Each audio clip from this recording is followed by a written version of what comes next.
ಹಿಂದೂಗಳು ಅನ್ನೋದ ಕನ್ಫರ್ಮ್ ಮಾಡಿಕೊಂಡು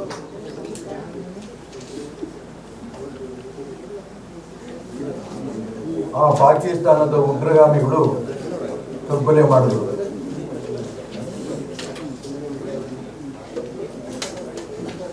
ಈ ದೇಶದ ಹೆಮ್ಮೆಯ ಪ್ರಧಾನಮಂತ್ರಿ ನರೇಂದ್ರ ಮೋದಿ ಅವರು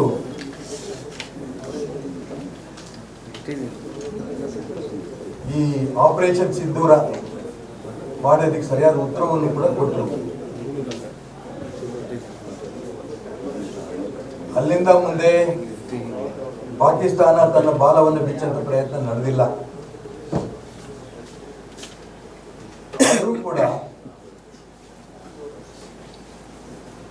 ಆ ದುಷ್ಟ ಪಾಕಿಸ್ತಾನದ ಉಗ್ರಗಾಮಿಗಳ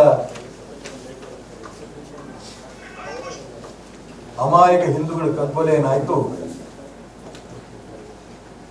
ಅವರ ಆತ್ಮಕ್ಕೆ ಶಾಂತಿ ನಾವೆಲ್ಲರೂ ಕೋರಿದ್ದೇವೆ. ಅವರ ಆತ್ಮಕ್ಕೆ ಶಾಂತಿ ಕೂಡ ಸಿಕ್ಕಿದೆ.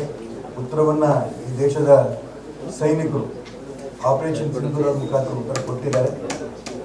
ಮತ್ತೊಮ್ಮೆ ಪಾಕಿಸ್ತಾನ ಈ ದಿಕ್ಕಲ್ಲಿ ಯೋಚನೆ ಮಾಡಲ್ಲ, ಈ ನಂಬಿಕೆ ಕೂಡ ಇದೆ. ಈ ದೇಶದ ರಕ್ಷಣೆ ಮಾಡೋ ನಿಟ್ಟಿನಲ್ಲಿ ಎಲ್ಲ ಭಾರತೀಯರು ಒಂದಾಗಬೇಕು ಅಂತ ಪ್ರಾರ್ಥನೆ ನಾನು ಮಾಡ್ತೇನೆ. ಇಷ್ಟು ಮಾತ್ರ ಈ ಸಂದರ್ಭದಲ್ಲಿ ಹೇಳ್ತೀನಿ.